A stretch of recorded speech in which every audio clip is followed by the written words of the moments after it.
ያልታሰበው የትራምፕ ጥቃትና የሀገራት ድንጋጤ፣ የሶማሊያ ጦርነት ከማን ጋርና የቀነኒ ታናሽ ወንድም ያወጣቸው ሚስጥሮች የዛሬ ርዕሶቻችን ናቸው። አብራችሁን ቆዩ። አዲሱን የፈረንጆች ዓመት 2026 እነሱ ብሬኪንግ ኒውስ በሚሉት የዓለም አስደንጋጭ ዜና ተቀብለነዋል። This is CNN Breaking News. ኒው ይርን ለማክበር ከፈነዳው ርችት ቀጥሎ የትራምፕ አረሮች ካራካስ ላይ ሲፈነዱ አምሽተዋል። አዲሱ ዓመት ከወዲሁ የሰው ልጅ ፈተና የሚበዛበት መሆኑን ጠቋሚ ቀናት እያየን ነው። ከእንግዲህ ትልልቁ አሳ ነባሪ የጣፈጠውን ትንሽ አሳ አሳዶ ይጎርሳል። ሉዓላዊነት አፈር ይበላል። ጦርነት እዛም እዚህም ይሆናል። የሰው ልጅ ፈተና ይበዛል። የካርቴል ኦፍ ዘ ሰንስ አለቃው አመፀኛው በአሜሪካ አንደበት የአደንዛዥ ዕፁ ንጉሥ ኒኮላስ ማዱሮ በአጥማጁ እጅ ላይ ወድቋል። ልቡ እንደ ጎረምሳ ተራራ ነበር። ዓለም ይወቅልን፣ ኢምፓየሩም ይወቅልን። ቬኔዙዌላ ዛሬ ከመቼውም ጊዜ በላይ የሚያስፈልጋት ነገር ሁሉ አላት። ለዚህም ነው በሰላም የምንኖረውና በሰላም መቀጠል የቻልነው። ለጎልያድ የማይንበረከክ የዳዊት ጥንካሬን ታጥቀናል። ይህን ያለው ያኔ በሰላሙ ጊዜ የአሜሪካ መንግስት የሚያዝበትን መንገድ ላመቻች $50 ሚሊዮን እሸልማለሁ ያለ ጊዜ ነበር። ዳሩ ምን ዋጋ አለው? ታጥቀናል ያለው ወንጭፍ የዳዊትን አልነበረም። ጠላቴ ከሚለው ጎልያድ እጅ አላስጣለው። ትራምፕ ጠቋሚ ሳያሻቸው የሰውየውን ቤት አንኳኩተው ከነ 80 ሚስቱ ይዘውት ኒውዮርክ ገብተዋል። ዓለም ጉድ ብሏል። ትራምፕ ከአሜሪካ ውጪ እንዲህ አይነት ኦፕሬሽን መፈጸም የሚችል ሌላ ሀገር በምድር ላይ የለም ብለዋል። ይህን ሲሰሙ ሞሳዶች ምን ይሉ ይሆን? እንጃ። ብቻ በካራካስ እንዲሆኗል። የሀገሪቱ ዕጣ ፈንታ በአንድ ቅጽበት በባዕድ ሀገር መዳፍ ላይ ወድቋል። ይህ የሳምንቱ ትልቅ ዜና ነው። ክቡር የፈታ ዴሊ ቤተኞች፣ ይህ ሳምንቱ እንዴት አለፈ የምንባባልበት የሰንበት መቆያ መሰናዷችን ነው። ቀጥለን በያዝነው ሳምንት ከተሰሙ ወሬዎች መሃል ዋና ዋናዎቹን ብቻ መርጠን እናቀርብላችኋለን።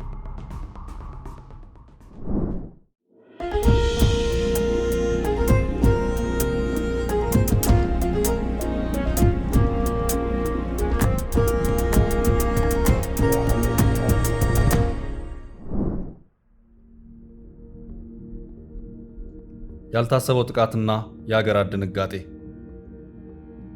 በሳምንቱ የመጨረሻ ቀናት ላይ ትራምፕ የወሰዱት እርምጃ አዲሱ ዓመት አነጋጋሪ ርዕስ ሆኗል። ዓለም በዚህ ሰዓት ከዚህ ውጭ መስማት የሚፈልገው መረጃ የለም። የአመፀኛውን ማዱሮ መያዝ ተከትሎ የሀገሩ ዜጎች ለሁለት ተከፍለው በተለያዩ የዓለም ሀገራት ሰልፍ ወጥተዋል። በፔሩ፣ ቺሊ፣ አርጀንቲና እና ስፔን የሚኖሩ የቬኔዙዌላ ዜጎች በማዱሮ እስር ተደስተው ሲጨፍሩ የሚያሳይ ምስል ኒውዮርክ ታይምስ ሲያሰራጭ፣ በአንጻሩ ኤቢሲ ኒውስ የማዱሮን እስር ተቃውሞ በአደባባይ የወጡ ሰዎችን ምስል አሰራጭቷል። የካራካስ ሰዎች በሁለት ተከፍለዋል። ፕሬዝዳንታቸውን የናፈቁና በፕሬዝዳንታቸው መሄድ የተደሰቱ ሰዎች ፊት ለፊት ተፋጠዋል። በአገሪቱ የሸቀጣሸቀጥ እጥረት ከወዲሁ ተፈጥሯል። በሱፐርማርኬቶች በር ላይ ረጃጅም ሰልፎች ተስተውለዋል። የታጠቁ ግለሰቦች መኪና እያስቆሙ ሰላማዊ ዜጎችን መዝረፍ ጀምረዋል። አገሪቱ በአንድ ታሪካዊ ምሽት ከሀገርነት ክብሯ ድንገት ዝቅ ብላለች። ቬኔዙዌላ ላይ ይህን ድንገተኛ የኮማንዶ ጥቃት እንዲፈጸም አዘው ስኬታማ ተልዕኮ እንደተፈጸመ በኩራት ለዓለም የተናገሩት ትራምፕ በሰጡት ጋዜጣዊ መግለጫ ላይ አስተማማኝ፣ ተገቢና ሕጋዊ ሽግግር እስኪካሄድ ድረስ ቬኔዙዌላን አሜሪካ ታስተዳድራለች ሲሉ አብስረዋል። ይህንንም ተከትሎ የፖለቲካ ተንታኞች ወትሮም ሰውየው የፈለጉት ማዱሮን ሳይሆን ማዱሮ የተኛበትን የተፈጥሮ ዘይት ነው ማለት ጀምረዋል። ትራምፕ በጋዜጣዊ መግለጫቸው ላይ አገሪቱን የነዳጅ ሀብት በተመለከተም ትላልቅ የአሜሪካ ኩባንያዎች ወደ ቬኔዙዌላ በመግባት መሰረተ ልማቶቿን መልሶ በመጠገን ለአገሪቱ ገቢ ማስገኘት ይጀምራሉ ሲሉ ተናግረዋል። ከፍተኛ የነዳጅ ዘይት ሀብት ያላት ቬኔዙዌላ ባለፉት ሳምንታት ምርቷን ወደ ውጭ እንዳትልክ በአሜሪካ እንቅፋት ተፈጥሮባት ቆይቷል። ነዳጅ ጫኝ መርከቦችም ከነጭነታቸው በአሜሪካ ቁጥጥር ስር ወድቀዋል። ይህ በእንዲህ እንዳለ ፕሬዚዳንት ትራምፕ በወታደሮቻቸው ቁጥጥር ስር የገቡትን የፕሬዚዳንት ማዱሮን ምስል አጋርተዋል። ማዱሮ እጃቸው በካቴና ታስሮ ጥቁር እይታ መከለያ አይናቸው ላይ ተደርጎ የጆሮ ማዳመጫ ተደርጎላቸው በእጃቸው ውሃ ይዘው ሲወሰዱ በፎቶ ላይ ታይተዋል። ፕሬዚዳንት ማዱሮን ያሳፈረው የአሜሪካ ጦር ሰራዊት አውሮፕላን ኒውዮርክ ማረፉ ተዘግቧል። በዕፅና በጦር መሳሪያ ወንጀሎች ክስ የተመሰረተባቸው ኒኮላስ ማዱሮ አሜሪካ እንደደረሱ ጦር ሰራዊቱ ለፌዴራል መንግስቱ ባለስልጣናት አሳልፈው እንደሚሰጧቸውና በሚቀጥለው ሳምንትም ኒውዮርክ ውስጥ በሚገኝ ፍርድ ቤት ይቀርባሉ ተብሎ ይጠበቃል። ትራምፕ በመግለጫቸው አክለውም ለኮሎምቢያው ፕሬዚዳንት መልእክት አስተላልፈዋል። ቀጣዩ አንተ ልትሆን ስለምትችል ተጠንቀቅ የሚል ቀጭን ማስፈራሪያ ለጉስታቮ ፔትሮ ደርሷቸዋል።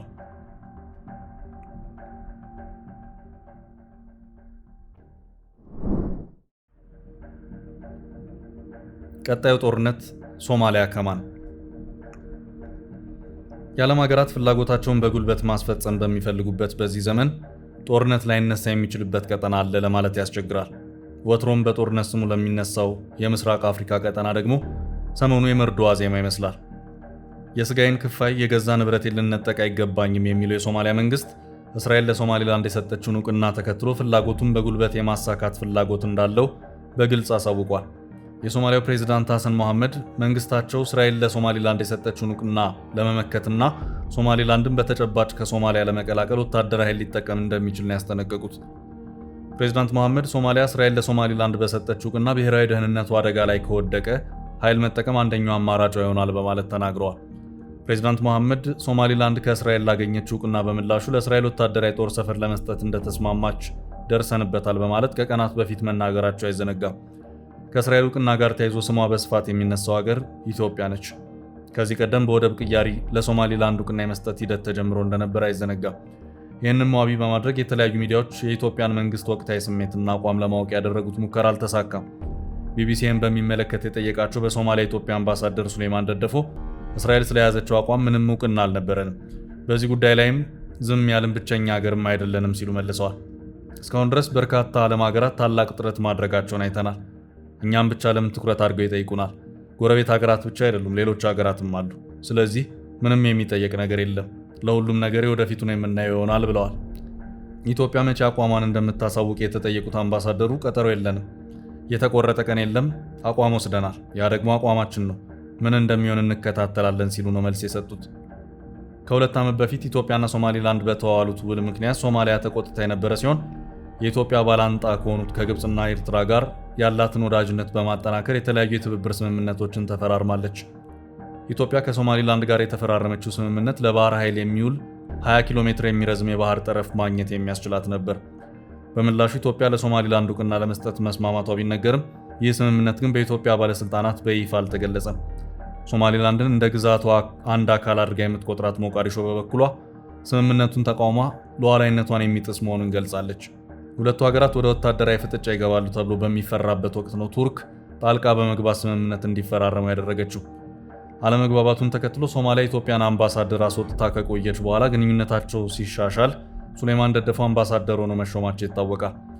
አሁን ከሶማሊያ ጋር ምንም ችግር የለብንም፣ በሰላም እየሰራን ነው ሲሉ በአሁኑ ወቅት በሁለቱ ሀገራት መካከል ያለውን ግንኙነት ተናግረዋል። ሞቃዲሾ ግን የእስራኤልን እውቅና ተከትሎ በሀርጌሳ ላይ ወታደር ለማዝመዝታለች። የቀነኒ አዱኛ ነገር በያዝነው ሳምንት ሌላው መነጋገሪያ የነበረ ጉዳይ የሟች ቀነኒ አዱኛ ቤተሰቦችና ባለቤቷ የነበረው አንዱዓለም ጎሳ ጉዳይ ነው። የአገር ባህል ሽማግሌዎች አንዱዓለም ለቀነኒ ቤተሰቦች ጉማ ከፍላለሁ ቢልም የሟች አባት ሽምግልናችንን አሰናክለውብናል ማለታቸውን ተከትሎ ተረስቶ የቆየ የመሰለ የወጣቷ ሴት እልፈት ጉዳይ ዳግም መነጋገሪያ ሆኗል። አንዱዓለምም ይህን ተከትሎ ለመጀመሪያ ጊዜ ስለ ቀድሞ ባለቤቷ አሟሟት በተንቀሳቃሽ ምስል የተደገፈ ማብራሪያ ሰጥቷል። ማብራሪያውን ተከትሎ ደግሞ የሟች ታናሽ ወንድም ሟች በሕይወት እያለች በሁለቱ ቤት ይኖር እንደነበር ተናግሮ የማውቁ የሚለውን ታሪክ እርሱም በተንቀሳቃሽ ምስል አስደግፎ ለቋል። ይህንም ተከትሎ አቃቤ ሕግ ክስ ማቅረብ ስላልቻለ በሚል ተዳፍኖ የነበረ የሟች ቀነኒ አዱኛ ጉዳይ ዳግም መነጋገሪያ ለመሆን በቅቷል። ሊበን አዱኛ ማለትም የቀነኒ አዱኛ ታናሽ ወንድም የአንዱዓለምን ማስተባበያ ተከትሎ በሰራው ቪዲዮ ላይ ሁለቱ ጥንዶች ከተገናኙበት ዕለት ማለትም ከማርች 8 2023 ጀምሮ የተነሱና በሟች ቀነኒ አዱኛ ስልክ ውስጥ የሚገኙ አስረጅ ፎቶዎችን በማውጣት በደል ይደርስባት እንደነበር ተናግሯል። እንደ ወንድሟ ገለጻ ከሆነ ማርች 8 አብረው በይፋ መኖር ጀምረው ከ11 ቀን በኋላ ማለትም ማርች 19 በልደቷ ቀን ድብደባ ይፈጽምባት ጀምሯል። ይህንንም ማርች 21 ቀን ሟቿ ተነስታ የነበረና መደብደቧን የሚያሳይ ፎቶ አስደግፎ ስለ ጥቃቷ ተናግሯል። በኦክቶበር 14 በተነሳ ሌላ ምስል ደግሞ ሟች ቀነኒ እጇ ተሰብሮና በመጠቅለያ ታሽጎ ይታያል። ታናሽ ወንድሟ ሊበን እንዳለው ከሆነ አንዱዓለም ጥቃት ካደረሰባት ቀን በአንዱ ቤት እንደነበርና ከሚሰራበት ክለብ አምሽቶ ሊነጋጋ ሲል ወደ ቤት እንደመጣ ይናገራል። እርሱ ይህን ጊዜ ተኝቶ እንደነበርና እህቱ ሩጣ እሱ ወዳለበት ክፍል እንደገባች ያስታውሳል። ይህን ደንግጦ ሲነሳም አንዱዓለም በንዴት ሆኖ ከክፍሉ ውጭ ጊታር ሲሰብር እንዳየ ይናገራል። ቀጥሎም አንዱዓለም ሽጉጥ አቀባብሎ ወደ እነርሱ እንደመጣና ሟች ልታረጋጋው እንደሄደች እርሱ ግን የሆነ ፎቶ እያሳያት ይህች አንቺ ነሽ አይደል እያለ ሲጮህባት እኔ አይደለሁም እያለች ስትምል እንደነበርና በዚህ መሃል አንዱዓለም ሽጉጡን ወደ ሻተሩ እንደተኮሰው ወንድሟ ሊበን ይናገራል። የዚህን ምስል ከስልኳ ላይ አግኝቶ ለተመልካቾቹ በማስረጃነት ያሳያል። ቀነኒ ከመሞቷ 1 ወር ከ15 ቀን በፊት እንዲሁ ጥቃት ሲያደርስባት ቤት ውስጥ እርሱ እንደነበር ጠቅሶም ከንፈሯ ደምቶና ተደብድባ እንዳያት ይናገራል። በሌላ መረጃ ደግሞ ሆዷ በተደጋጋሚ በመረገጡ ምክንያት ፈርታ ኒው ላይፍ ወደ ተባለ የሕክምና ተቋም ሄዳ የመካንነት ምርመራ እንዳደረገችም በማስረጃ ምስል አስደግፎ ተናግሯል። ሊበን በዚህ ተንቀሳቃሽ ምስሉ ላይ አንዷለም የሚጠቀማቸው ሱሶች እንዳሉትም ጠቅሷል። አንዷለም ጎሳ በበኩሉ በሱ በኩል ያለውን ታሪክ በተናገረበት ቪዲዮ ላይ እንዲህ ብሏል።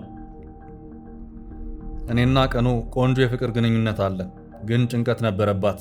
ጭንቀቱ ቤት ከመዋል ይሆናል ብዬ አብረን እንድንሰራ የኢንተርቴንመንት ስራ ከፍቼ ሰጥቻት ነበር። ይህንን ካደረኩ በኋላ ራስን የማጥፋት ሙከራ ማድረጓን ቀጥላለች። ነገሩ ከአቅሜ በላይ ስለሆነ ለአባቷ አስደውዬ ይህ አጋጥሞኛል፣ ይህ ችግር ደርሶብኛል፣ መኖር አልቻልኩም አለችው። እኔም ተቀብዬ እንድትጨነቁ አይደለም፣ ነገር ግን ከቀን ወደ ቀን እየከሳች ነው፣ መፈታት አለበት ነገሩ ብያለሁ። ለማንም ጠርቼ ይህንን ነገር ፍቱላት ብዬ ተሰብሰቡ ብዬ አውርቻዋለሁ። ሆኖም መልስ የሰጠም ሆነ ተገናኝቶ የመከረ በጉዳዩ ላይ የለም። ስለሷ የጠየቀኝ የለም። የቀነኒ ወንድም ሊበን ደግሞ አይቷል ሁኔታውን፣ ጭንቅ ውስጥ እንዳለች። አንድ ቀን ብቻዋን እንድትውል አድርጎ አንድ ቀን ደግሞ ከኔ ጋር እንድትውል አድርጎ ሁኔታዋን ውሎዋን አይቷል። የሚያተርፈን ፈጣሪ ነው።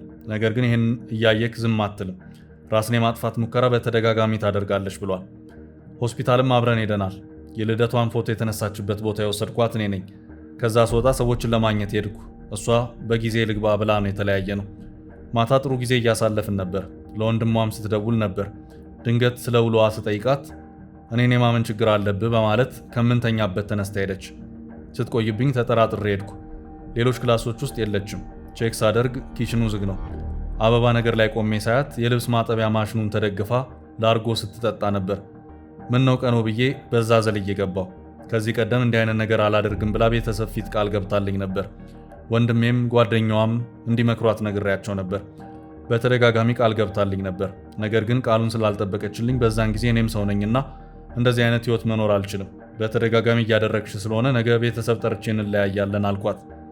ከዛ በሩን ለመክፈት በሩ ጋር እንደደረስኩ እንደዛ ነው እንዴ ይስፋልክ ብላ ከፎቅ ላይ ዘለለች። እኔ ሊይዛትም አልደረስኩም። መጮ ብቻ ነበር የቻልኩት። ጮኩኝ። ልጆቹም ተነሱ።